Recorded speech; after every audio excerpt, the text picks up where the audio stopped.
25 किस धड़कन हुए हॉस्टल से बाहर। एक हफ्ते बाद काव्या और धड़कन अपने कमरे में बैठकर पढ़ाई कर रही थी। आज उन दोनों को ममता जी ने छुट्टी दी थी, इसीलिए दोनों अपनी पढ़ाई कर रही थी। अभी डिनर का वक्त भी बाकी था, इसलिए दोनों थोड़ा पढ़ाई करने बैठी थी। तभी कमरे के डोर पर नॉक हुआ। काव्या और धड़कन दोनों ने बुक से नजर हटाकर डोर की तरफ देखा, फिर एक दूसरे से। काव्या धड़कन को देख बोली, अंडस्को तुम बैठो, में देख कर आती है। उद्धरण चिन्ह। काव्या उठकर डोर की तरफ चली गई और डोर खोला तो सामने एक लड़की खड़ी थी। उसने काव्या को देखकर बोली, अंडस्को क्या आपका नाम काव्या है? काव्या ने कहा, जी हाँ, मैं ही काव्या हूँ। क्या बात है? लड़की, वो आपको वार्डन बुला रही है। वार्डन बुला रही है? पर क्यों? काव्या ने सवाल किया। लड़की, पता नहीं, आप ही जाके पूछ लीजिए। काव्या, अच्छा ठीक है, तुम चलो मैं आती हूँ। काव्या ने पीछे मुड़कर देखा तो धड़कन अभी भी अपनी पढ़ाई में घुसी हुई थी। सुनो धड़कन, मुझे वार्डन ने बुलाया है, मैं अभी आके आती हूँ, तुम डोर अंदर से लॉक कर देना। इतना बोलकर काव्या उस लड़की के साथ चली गई। धड़कन अभी भी पढ़ाई में ही घुसी हुई थी, इसलिए उसने काव्या की बातों पर ज्यादा ध्यान नहीं दिया और अपनी पढ़ाई करने लगी। करीब 15 मिनट बाद कोई रूम में आया। धड़कन को लगा कि काव्या होगी, इसीलिए उसने ज्यादा ध्यान नहीं दिया। धड़कन बिना देखे ही बोली, अंडस्को आ गई तुम? क्यों बुलाया था वार्डन ने तुम्हें? पर किसी ने कोई जवाब नहीं दिया। धड़कन को थोड़ा अजीब लगा। उद्धरण चिन्ह। काव्या तू सुन रही है ना मैंने क्या कहा? ये बोलते ही धड़कन पीछे मुड़ गई और अगले ही दफा धड़कन की आंखें हैरानी से बड़ी हो गई। उसके मुंह से एक ही शब्द निकला, तुम यहाँ क्या कर रहे हो? हाँ मैं क्यों मुझे देखकर खुशी नहीं हुई? ये और को नहीं वीर था जो इस वक्त धड़कन के बेड पर आराम से लेटकर धड़कन को ही देख रहा था। वीर का एक हाथ सर के पीछे था और दूसरा हाथ पैर के घुटन पर था जो इस वक्त मुड़ा हुआ था।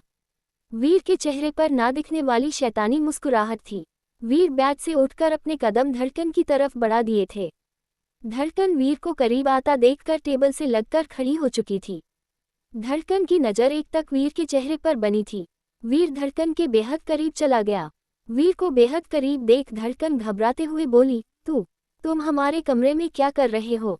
मैं तुमसे मिलने आया हूँ। वीर धड़कन के सामने खड़ा होकर कहा, मुझसे? पर क्यों? धड़कन ने अपनी घबराई हुई नज़रों से देखकर कहा।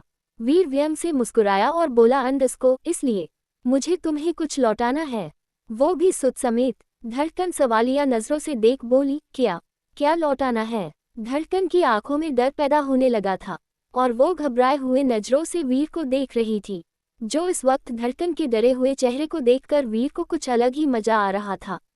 इतनी जल्दी भूल गए? चलो कोई बात नहीं, मैं ही याद दिला देता हूँ। तुमने वो मुझे थप्पड़ मारा है ना, उसका हिसाब किताब बराबर करने आया हूँ। वीर क्रिस्पी स्माइल लिए बोला। वीर की बात सुनकर अब धड़कन को अब और डर लगने लगा था। अगर वीर बाहर मिलता तो धड़कन उसको मुंहतोड़ जवाब देती, पर यह परिस्थिति कुछ अलग थी। ये गर्ल्स हॉस्टल था, यहाँ लड़कों को नो एंट्री थी। वीर कमरे में था और ऊपर से धड़कन रूम में अकेली थी। अगर कोई देख ले तो उसे हॉस्टल से और कॉलेज से भी निकाला जा सकता था और बदनामी होंगी वो अलग। किसी लिए धड़कन डर रही थी। देखो चुपचाप ये से चले जाओ वरना अच्छा नहीं होगा। धड़कन ने थोड़ी हिम्मत जुटाकर वीर से कहा, तुम मुझे धमकी दे रही हो? मुझे वीर सिंघनिया को? आज से अभी से तुम्हारी उल्टी गिनती शुरू मिस वोटेवर। मेरे 3 गिनने पर यहाँ धमाका होगा और तुम कुछ नहीं कर पाओगी। बहुत शौक है ना दूसरों को थप्पड़ मरने का, तो तुझे आज पता चलेगा वीर सिंघनिया को थप्पड़ मरने का अंजाम क्या होता है। उद्धरण चिन्ह। इतना बोल वीर धड़कन के और करीब चला गया। धड़कन कुछ समझ पाती उससे पहले ही वीर ने धड़कन की कमर और गर्दन को कसकर पकड़ लिया। वीर के इतने नजदीक आना और ऐसे वीर का धड़कन को छूना धड़कन के दिल को 1000 गुना तेज स्पीड में दिल को धड़का गया, जो वीर साफ साफ सुन सकता था। वीर के चेहरे पर डेविल स्माइल आ गई। वीर ने धड़कन की कमर को कसकर पकड़ा और उसे अपने और करीब खींच लिया। धड़कन सीधा वीर के सीने से टकरा गई। इस वक्त धड़कन के दोनों हाथ वीर के सीने पर थे। वीर ने धड़कन के बालों को काशकर पकड़ लिया और थोड़ा नीचे की तरफ पुल किया तो धड़कन का चेहरे ऊपर की तरफ हो गया। वीर ने धड़कन की आंखों में देखा जो अपनी डरी सहमी आंखों से वीर को ही देख रही थी और होठ हल्के हल्के कांप रहे थे। वीर के होठों के कोने मुड़ गए। वीर कुछ पल धड़कन के डरे हुए चेहरे को देखता रहा, फिर धड़कन का मजाक उड़ाते हुए बोला, चू छू, तुम्हारी हालत तो अभी से खराब हो गई। अभी तो मैंने कुछ किया ही नहीं है, तब क्या होगा जब मैं कुछ करूँगा। चलो अब बातें बहुत हुए, अब धमाके के लिए तैयार हो जाओ। इतना बोलकर वीर ने काउंट करना शुरू कर दिया। 1 2 3 बूम। इतना बोलकर वीर ने एक झटके से धड़कन के होठों पर अपने होंठ रख दिया और उसी वक्त कमरे का दरवाज़ा एक तेज आवाज़ से खुल गया। धड़ाम। दरवाज़ा खुलने की आवाज़ सुनकर वीर ने एक नज़र डोर की तरफ देखा जहां वार्डन खड़ी थी। उसे देखकर वीर ने एक झटके के साथ धड़कन को छोड़ दिया। धड़कन खुद को संभाल नहीं पाए और लड़खड़ा कर 2 कदम पीछे हो गई। धड़कन को तो मानो सदमा ही लग गया। उसे समझ में ही नहीं आ रहा था कि उसके साथ अभी अभी हुआ क्या है। धड़कन ने खुद को संभाला और अपनी नज़र उठाकर वीर को देखा। फिर डोर की तरफ देखा जहां वार्डन इन दोनों को गुस्से में देख रही थी। धड़कन ने वार्डन को गुस्से में देखा तो घबरा गई। धड़कन का तो खून ही सूख गया था। वो जल्दी से बोल पड़ी, अंडरस्को मैम, इसमें मेरी कोई गलती नहीं है। मुझे नहीं पता ये यहाँ कैसे आया। धड़कन इस वक्त हद से ज़्यादा डरी हुई थी और सांसें सामान्य से अधिक तेज चल रही थी। वार्डन कमरे में आकारों दोनों के पास खड़ी हो गई। धड़कन अपनी डरी सहमी आंखों से वार्डन को देख रही थी। वार्डन ने धड़कन से नजरें हटाकर वीर की तरफ देखा और गुस्से में बोली, तुम तो वीर सिंघानिया हो ना। धड़कन बीच में ही बोल पड़ी, अंडरस्को मैम मेरी बात। तुम चुप रहो, मैं तुमसे बात नहीं कर रही हूँ। वार्डन धड़कन की बात को बीच में ही काटते हुए गुस्से में बोली। धड़कन एकदम चुप हो गई। हाँ तो बताओ, तुम वीर सिंघानिया हो ना? वार्डन ने वीर से सवाल किया। वीर वार्डन को देखकर बोला, जी मैम। वार्डन थोड़ी सख्त आवाज में बोली, अंडरस्को तुम यहाँ क्या कर रहे हो? तुम्हें पता है ना गर्ल्स हॉस्टल में लड़कों का आना मना है, फिर भी तुम यह आए। वीर ने मासूम सी शकल बनके कहा, अंडरस्को मैम ये झूठ बोल रही है, मुझे इसने बुलाया है। वो कह रही थी कि इसे कुछ क्वेश्चन सॉल्व करना है। इसका और मेरा सब्जेक्ट एक ही है ना। मैंने इसे माना किया कि गर्ल्स हॉस्टल में लड़कों का आना मना है, पर ये नहीं मानी। वो कहने लगी कि वो अपनी रूममेट को भी किसी बहाने से बाहर भेज देगी। ये मुझसे रिक्वेस्ट करने लगी, इसीलिए मैं मान गया। मुझे क्या पता था यह आके ये मुझे सीरियस करने की कोशिश करने लगेगी। मैंने बहुत मना किया, ये गलत है, पर ये नहीं मानी। वीर की बात सुनते ही धड़कन का दिल धक सा रह गया और आंखों में नमी तैर गई। अंडरस्को नहीं मैम, मैंने इसे यह नहीं बुलाया। मेरा विश्वास करो, मैं झूठ नहीं बोल रही। मैं ऐसी वैसी लड़की नहीं हूँ। अंडरस्को बोलते बोलते ही धड़कन का गला भर आया और आंखों में से आंसुओं की धारा बह निकली। वीर धड़कन की तरफ देखकर बोला, तो क्या मैं झूठ बोल रहा हूँ? ये देखिए मैम। इतना बोलकर वीर ने अपना शर्ट उतार दिया। ये लिपस्टिक के निशान ये इसी ने दिए हैं। मैंने बहुत मना किया, ये गलत है, ये सही नहीं है। जिस पर वो कहने लगी, कुछ गलत नहीं है, हम दोनों यह अकेले हैं, किसको कुछ पता नहीं चलेगा। ये मुझसे जबरदस्ती करने लगी, आप ही देखिए। ये बोल वीर ने अपनी गर्दन और पीठ दिखाई जिस पर नाखून के निशान थे। ये देख धड़कन का रोना छूट गया और वो फड़क उठी। धड़कन ने अपने हाथों जोड़ते हुए कहा, प्लीज आप झूठ मत बोलिए, मैंने कुछ नहीं किया है, ये आप अच्छे से जानते हैं। मुझ पर इतना गंदा इल्जाम मत लगाए जो मैं उसे सह न पाऊं। इतना बोलकर वो फूट फूट कर रोने लगी। अभी तक वहां सभी लड़कियां शोर सुनकर आ गई थी। सभी लोग धड़कन और वीर को ही देख रहे थे। उसमें मायरा और सोनाली भी थी। मायरा ने वीर की तरफ देखा तो वीर के चेहरे पर तिरछी मुस्कान थी। वो काफी थी मायरा को समझने के लिए कि ये सब वीर का किया धरा है। वार्डन ने धड़कन से कहा, सारे सबूत तुम्हारे खिलाफ है और तुम कह रही हो कि तुमने नहीं बुलाया। तुम जानती भी हो वीर सिंघानिया कौन है। ये इस कॉलेज के ट्रस्टी का बेटा है और तुम इस पर घिनौना इल्जाम लगा रही हो। धड़कन रोते हुए, नहीं मैम, मैं गलत। वार्डन बीच में ही बोली, बस बहुत हुआ। शुक्र मानवों की मैं तुम्हें इस हॉस्टल से निकल रही हूँ, कॉलेज से नहीं। अगर मैंने तुम्हारी कंप्लेन कॉलेज के ट्रस्टी से कर दी ना तो तुम्हें कॉलेज से भी निकल दिया जाएगा। तो आइंदा से ध्यान रहे ऐसी गलती दोबारा ना हो। और एक बात, अभी बहुत रात हो चुकी है और ऊपर से तुम लड़की जात हो, तुम्हें हो शर्म नहीं है, पर हमें है, इसीलिए तुम आज रात इस हॉस्टल में रह सकती हो। सुबह अपना सामने लेके हॉस्टल से चली जाना। फिर वीर की तरफ देखकर बोली, अंडरस्को बेटा तुम जाओ, इसे मैं देख लूंगी। वार्डन की बात सुन वीर ने धड़कन की तरफ देखा जो अपनी आंखों में आंसुओं का सैलाब और चेहरे पर लाचारी लिए उसे ही देख रही थी। धड़कन का आंसुओं से भरा चेहरा देखकर वीर के होठों के कोने मुड़ गए। वीर ने तुरंत अपनी आंख विंद की और रूम से बाहर निकल गया। जाते वक्त वीर के चेहरे की वो डेविल स्माइल मायरा ने अच्छे से देखी थी। मायरा बहुत खुश थी क्योंकि धड़कन को हॉस्टल से निकाल दिया गया था। वीर के जाने के बाद वार्डन भी वहां से चली गई और सभी लड़कियां भी। तभी एक लड़की जाते जाते बोली, अंडस्को शकल से तो कितनी भोली दिखती है और अंदर से चालाक लोमड़ी। हाथ डाला भी तो किस पर? इस कॉलेज के ट्रस्टी के बेटे पर। जब धड़कन ने उस लड़की की बात सुनी तो वो अंदर से टूट गई। वो बात हवाश होकर नीचे घुटनों पर बैठ गई और अपना सर नीचे करके जोर जोर से रोने लगी। धड़कन का दिल इस वक्त दर्द से फटा जा रहा था। उसे समझ में ही नहीं आ रहा था कि वीर उसे बदला लेने के लिए इस हद तक चला जाएगा।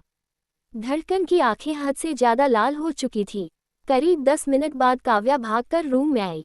जब वो आ रही थी तब काव्या ने 2 लड़कियों आपस में बातें करते हुए सुना था। वो लोग धड़कन के बारे में ही बात कर रहे थे, इसलिए काव्या को धड़कन की चिंता होने लगी और भागते हुए रूम में आई। धड़कन को इस तरह रोता हुआ देखकर वो जल्दी से उसके पास आई और धड़कन को उठाकर खड़ा किया। जब धड़कन ने काव्या को देखा तो वो टूट गई और काव्या को हक करके फूट फूट कर रोने लगी। धड़कन को इस तरह रोता हुआ देख काव्या घबरा गई। अंडस्को, क्या हुआ धड़कन, तू इतना रो क्यों रही हो? और बाहर सब तेरे बारे में क्या बात कर रहे थे? धड़कन अभी भी वैसे ही काव्या को पकड़कर रो रही थी और यह धड़कन का इसे चुप रहना काव्या का सीना चीर रहा था। काव्या के मन में अब उल्टे सीधे ख्याल आने लगे थे। काव्या परेशान होकर बोली, अब तुम कुछ बोलोगी कि नहीं? देख, अब मुझे डर लग रहा है। प्लीज धड़कन, कुछ तो बोल। तेरी चुप्पी मेरी जान सुखा रही है। प्लीज यार। धड़कन अभी भी वैसे ही रोती बिलखती रही। काव्या ने धड़कन को अपने से अलग कर बेड पर बैठा दिया और उसको पानी का ग्लास देते हुए बोली, पहले ये पानी पी और रोना बंद कर, फिर बता क्या बात है। देख, तू तो जानती है ना मैं तेरी बेस्टी हूँ। तू मुझे नहीं बताएगी हो फिर कैसे चलेगा? प्लीज यार बोलना, क्या बात है। धड़कन ने अपनी आंसुओं से भरी आंखों से काव्या को देखा जो अपने फिक्र भरी नजरों से उसे ही देख रही थी। धड़कन ने रोना बंद किया, फिर शांत होकर बैठ गई। धड़कन ने काव्या हाथ पकड़कर बगल में बिठाया और रूम में थोड़ी देर पहले जो कुछ भी हुआ सब बता दिया। धड़कन ने अपनी बात खत्म करते ही एक बार फिर धड़कन रो पड़ी। इस बार धड़कन की बात सुन काव्या की आंखें भी छलक उठी। उसे विश्वास ही नहीं हो रहा था कि वीर अपना बदला लेने के लिए इस हद तक चला जाएगा, एक लड़की के कैरेक्टर पर सवाल उठाएगा। ये काव्या ने सोचा नहीं था। काव्या को वीर पर बहुत गुस्सा आ रहा था। वीर अभी उसके सामने होता तो वो उसका सर फोड़ देती। काव्या ने धड़कन की आंखों से बहते हुए आंसुओं को साफ किया और धड़कन को गले लगाकर धीरे धीरे धड़कन की पीठ को सहलाने लगी। धड़कन काव्या के अपने पान से धीरे धीरे शांत होने लगी थी। थोड़ी देर बीत जाने के बाद काव्या धड़कन से अलग हुए। अब तक धड़कन ने खुद को संभाल लिया था।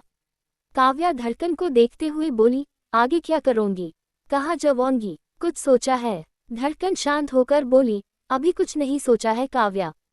कुछ समझ में नहीं आ रहा, क्या करूं क्या नहीं। तुम घर पर बात करना, कोई ना कोई रास्ता जरूर मिल जाएंगे। काव्या धड़कन को समझाते हुए बोली, नहीं, मैं किसी को कुछ नहीं बताऊंगी। ये प्रॉब्लम मैं खुद सॉल्व करूंगी। धड़कन ने जवाब दिया, चल अब सुबह क्या करना है ये सुबह सोचेंगे, अभी तू सो जा। काव्या ने धड़कन से कहा और बैग पर लेटा दिया। धड़कन ने अपनी आंखें बंद कर ली। काव्या धड़कन का सर सहलाने लगती है। थोड़ी देर बाद काव्या को धड़कन की भरी सांसें महसूस हुई तो वो समझ गई कि धड़कन सो गई है। काव्या बेड से उठ गई और धड़कन को ब्लैंकेट से कवर करके वो भी सोने के लिए चली गई। थोड़ी ही देर में वो भी सो गई। उसके सोने के बाद धड़कन ने झट से अपनी आंखें खोल दी। दरअसल धड़कन सोई नहीं थी, वो बस सोने का नाटक कर रही थी। आंखें खुलते ही धड़कन की आंखों के सामने कुछ वक्त पहले का मंजर तैर गया, जिस वजह से एक बार फिर धड़कन की आंखों के कोने बह निकले। सिंघानिया क्लब। दूसरी तरफ क्लब में वीर, जय और मीत तीनों बैठकर विस्की पी रहे थे। वीर के चेहरे को देखकर ही पता चल रहा था कि वो कितना खुश है। वो फुल विस्की एंजॉय कर रहा था। जय वीर को देख बोला, वीर कुछ सही नहीं लग रहा है। तू कुछ भी कहले पर ये तूने सही नहीं किया है उस लड़की के साथ। क्या मतलब है तेरा? ये तो होना ही था। उसने मुझे यानी वीर सिंघानिया को थप्पड़ मारा था तो उसका बदला तो लेना ही था। उसे ये तो बताना ही था वीर सिंघानिया चीज क्या है। वीर ने विस्की के प्याले को अपने होठों से लगाते हुए कहा, तू कोई और रास्ता निकालता। तूने ये अच्छा नहीं किया। किसी भी लड़की के लिए उसकी इज्जत बहुत मायने रखती है, और तूने उसी के कैरेक्टर पर कीचड़ उछाल दिया। जय ने गिल्ट भरे लहजे में कहा। इज्जत? कौन सी इज्जत? तू जानता नहीं ऐसी लड़कियों को। वो अपनी मासूमियत का ढोंग रचाकर हम जैसे अमीर लोगों को फांसती है और पैसे लुटती है। ऐसी लड़की बस बेचारी शकल बनाकर सबको बेवकूफ़ बनाती है, पर असल में वो चालक लोमड़ी होती है। वीर गुस्से में आकर बोला। वीर, सभी लड़कियां एक जैसी नहीं होती है। एक दिन तू भी ये बात मानेगा, देख लेना, जब तुझे भी किसी से सच्चा प्यार होगा। जय ने भी गुस्से में आकर बोला। ऐसा कभी नहीं होगा। मैं उन सभी लड़कियों को जानता हूँ। ये सिर्फ पैसे के लिए प्यार का नाटक करती है और कुछ नहीं। वीर ने ग्लास को टेबल पर रख कर कहा। पर धड़कन ऐसी नहीं है, वो सबसे अलग है। जय ने वीर से कहा। वीर हंस पड़ा और व्यंग से मुस्कुराया और बोला, अंडस्को, तुझे बहुत चिंता हो रही है उसकी। एक बात बता, तू उसका दोस्त है या मेरा? ये कैसा सवाल है वीर, ऑफ कोर्स तेरा। जय ने चिढ़ते हुए कहा। तो बस चील कर, तू अपने दोस्त की खुशी में खुश नहीं है क्या? उद्धरण चिन्ह। जिस पर जय ने लाचारी में बस अपना सर हिला दिया, क्योंकि वो जानता था कि वीर से बहस करके कोई फायदा नहीं है। वो वही करेगा जो उसका दिल कहेगा। अब जय ने भी चुप रहना ही उचित समझा। वो चुपचाप विस्की पीने लगा। थोड़ी देर बाद उन तीनों के पास एक लड़की आई और वीर को देखकर अपने कदम वीर की तरफ बढ़ा दिए। वो लड़की वीर पास आकर वो लड़की पूरी तरह वीर के ऊपर झुक गई और वीर के चेहरे पर उंगलियां फिरते हुए बोली, अंडस्को, हे होटी, क्या तुम मेरे साथ डांस करोगे? वीर ने तुरंत उस लड़की का हाथ पकड़ लिया और उसके हाथ को चूमते हुए बोला, ऑफ कोर्स। तुम जैसी सेक्सी लड़की मिल जाए तो ऐतराज किसको है? उद्धरण चिन्ह। वीर सोफे से खड़ा हुआ, सर उस लड़की के साथ डांस फ्लोर पर चला गया और उसके साथ डांस करने लगा। वीर को डांस करता हुआ देखकर जय बोला, अंडस्को, मीत, देख लेना, एक दिन ऐसा जरूर आएगा जब वीर की लाइफ में भी कोई लड़की आएंगी और उसको सच्चा प्यार करेगी। मुझे भी उस दिन का इंतजार रहेगा। मैं भी वीर को वो सब भुला के आगे बढ़ता हुआ देखना चाहता हूँ। मीत ने भी वीर को देखा जो उस लड़की से चिपक कर डांस कर रहा था। चैप्टर 26। वीर को पड़ा थप्पड़, धड़कन का मुंह तोड़ जवाब। Girls hostel. धड़कन अभी भी वैसे ही लेटी थी।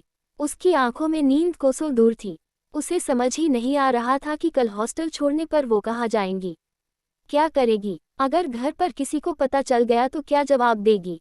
ये सोच सोच कहीं उसका दिमाग फटा जा रहा था और हद से ज्यादा गुस्सा वीर पर आ रहा था। पूरी रात ऐसे ही बीत गई। सुबह के 5 बजे धड़कन की आंख लग गई और वो गहरी नींद में सो गई। Girls hostel. सुबह का वक्त। धड़कन, उठ, कब तक सोने का इरादा है? सुन रही है तू? कब से आवाज लगा रही हूँ। कॉलेज जाना है कि नहीं अंडस्को? काव्या धड़कन के पास आकर उसका ब्लैंकेट खींचते हुए बोली। ब्लैंकेट खींचने की वजह से धड़कन अपनी नींद भरी आंखों से काव्या को देखने लगी को कॉलेज जाने के लिए तैयार हो गई थी। धड़कन ने काव्या को देखते हुए कहा, अंडस्को, काव्या, सोने देना, बहुत नींद आ रही है। तू अकेले कॉलेज चली जा, मैं बाद में कॉलेज आ जाती हूँ। उद्धरण चिन्ह। इतना बोलकर धड़कन फिर से ब्लैंकेट ओढ़कर सो गए। धड़कन को वापस सोता हुआ देखकर इस बार काव्या ने पूरा ब्लैंकेट खींचकर जमीन पर गिरा दिया और धड़कन का हाथ पकड़कर उसे बेड नीचे उतरा और उसी तरह धड़कन को खींचते हुए बाथरूम में ले जाकर शॉवर के नीचे खड़ा करके शॉवर ऑन कर दिया।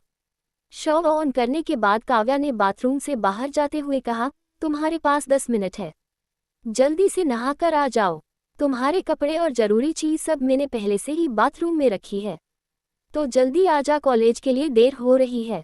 करीब 10 मिनट बाद धड़कन कॉलेज जाने के लिए तैयार थी। काव्या ने धड़कन को देखते हुए कहा, अंडस्को, क्या सोचा है तूने? कहाँ जाएंगी? तुझे पता है ना, आज शाम तक तुझे हॉस्टल से जाना है। काव्या का चेहरा मायूसी छा जाती है। उसे धड़कन के लिए बहुत बुरा लग रहा था।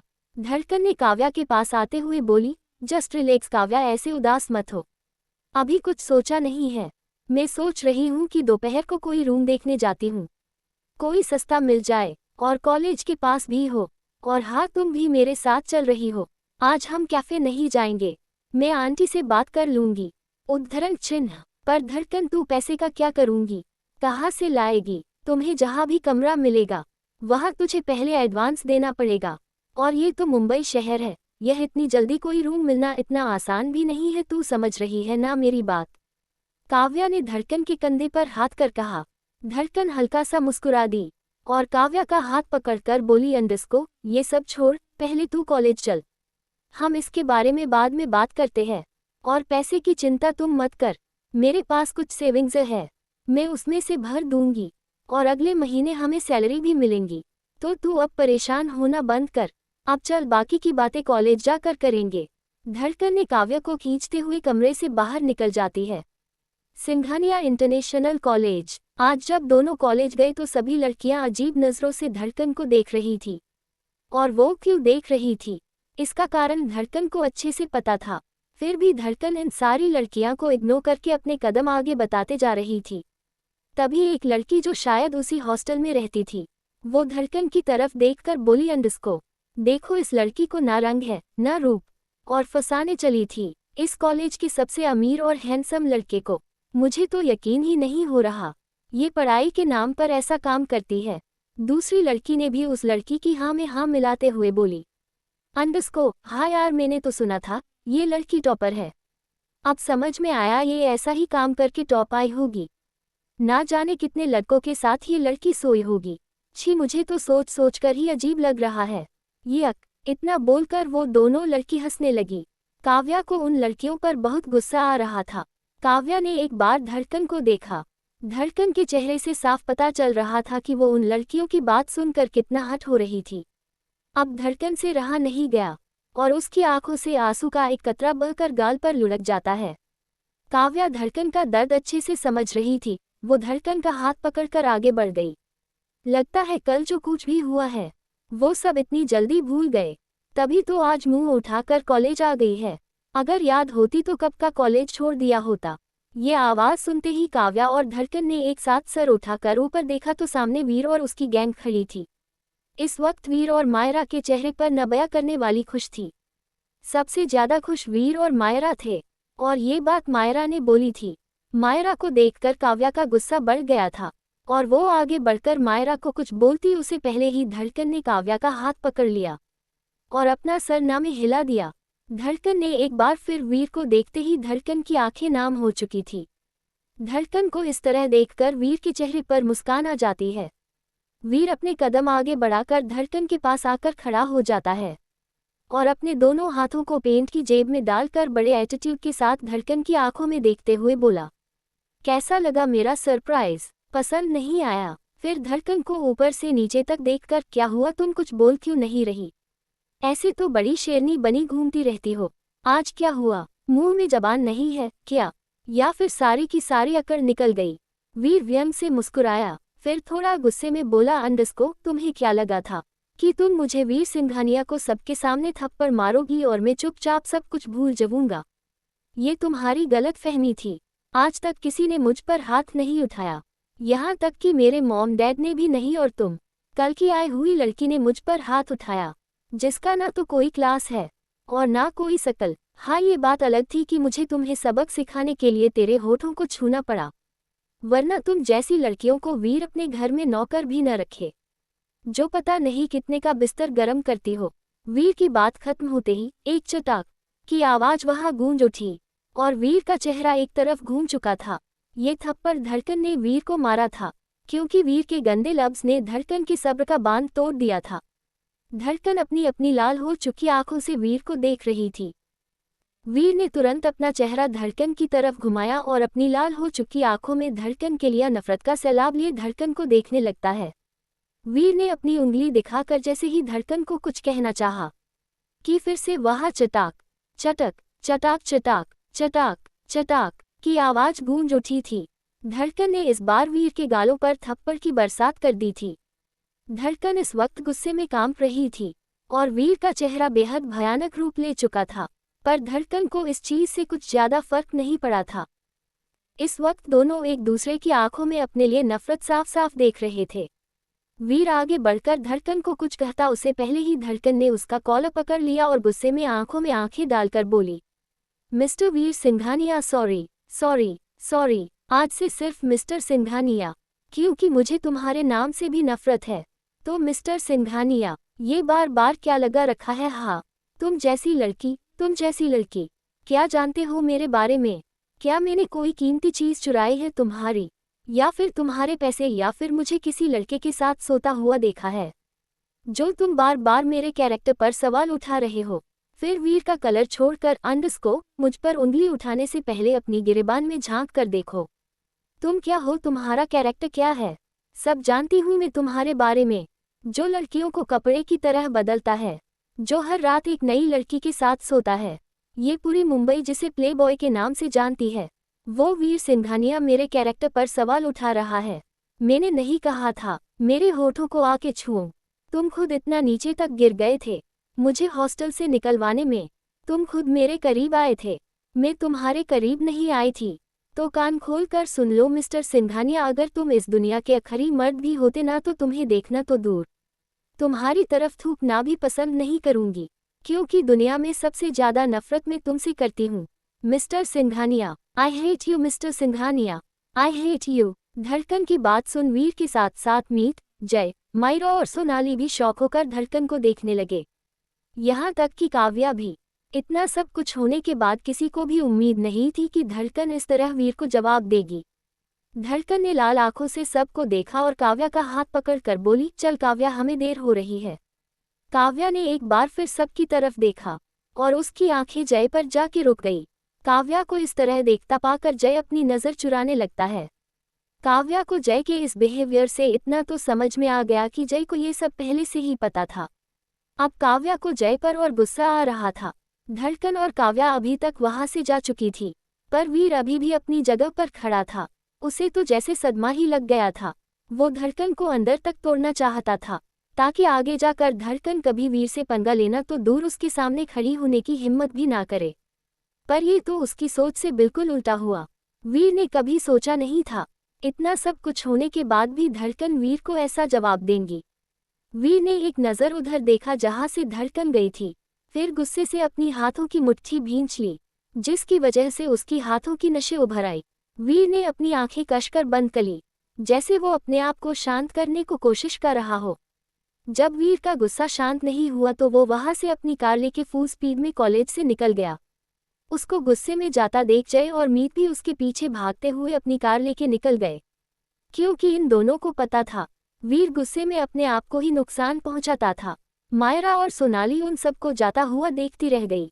धड़कन और काव्या दोनों क्लासरूम में जाकर बैठ जाती है। वहां भी सारी लड़कियां धड़कन को अजीब नजरों से देख रही थी, पर धड़कन में उन लोगों पर ज्यादा ध्यान नहीं देती है, क्योंकि उसे पता था ये तो होना ही था। थोड़ी ही देर में माया भी आ गई थी। माया ने दोनों को हाय बोल अपनी सीट पर बैठ जाती है। तीनों ने लेक्चर अटेंड किया और हमेशा की तरह तीनों कैंटीन चले गए। तीनों वहां जाकर टेबल पर बैठ गई और राज का इंतजार करने लगे। माया ने काव्या और धड़कन दोनों की तरफ देखकर बोली, आज कुछ हुआ है क्या?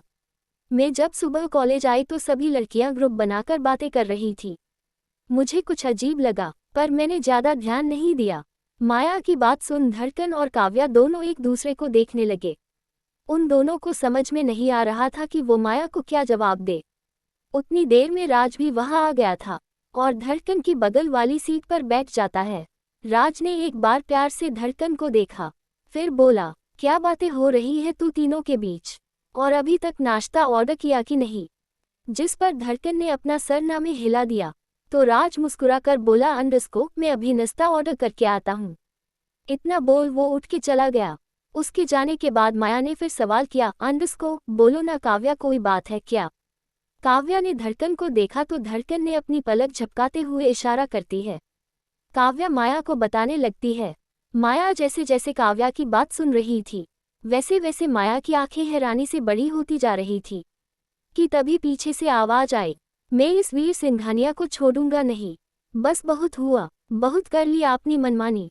उस आवाज को सुनकर तीनों पीछे मुड़े तो राज बिल्कुल उनके पास खड़ा था, जो शायद उसने काव्या की बातें सुन ली थी।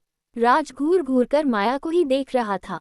राज को देखता हुआ पाकर माया ने अपना सर नीचे कर लिया। धड़कन ने राज का हाथ पकड़कर उसे चेयर पर बिठा दिया और वो बोली, अंडरस्को, राज शांत हो जा, तुम्हें कुछ भी करने की जरूरत नहीं है। जो भी करना है वो मैं करूंगी। फिलहाल मुझे यहाँ रेंट पर एक रूम चाहिए, इसीलिए मैं और काव्या दोनों दोपहर में रूम देखने जाएंगे। राज धड़कन की तरफ देख, अंडरस्को, तुम्हें रूम रेंट पर लेने की क्या जरूरत है? तुम चाहो तो मेरे घर पर रह सकती हो, वैसे भी मेरा घर बहुत बड़ा है। जिस पर धड़कन ने जवाब दिया अंडस को, नहीं राज, मैं यही आसपास ही रूम लेने की सोच रही हूँ, ताकि कॉलेज और कैफे जाने में आसान हो। धड़कन की बात सुन इस बार माया बोली अंडस को, तुझे रेंट पर रूम ही लेना है तो ठीक है, तुम एक काम करो, तुम मेरे घर पर चलो, मेरा रूम बहुत बड़ा है, हम दोनों साथ में रहेंगे। वैसे भी मैं इतने बड़े कमरे में अकेली बोर हो जाती हूँ। धड़कन ने इस बार भी मना करना चाहा पर सबने उसे मना लिया। पर उसने एक शर्त रखी कि वो रेंट देगी, जिस पर माया भी मन गई। माया ने सबको एक्सक्यूज बोलकर ममता जी को कॉल करके सब कुछ बता दिया। वो वीर ने धड़कन के साथ किया। ममता जी को वीर पर बहुत गुस्सा आ रहा था और साथ में शर्मिंदगी भी महसूस हो रही थी। उसे विश्वास ही नहीं हो रहा था वीर ऐसा भी कुछ कर सकता है।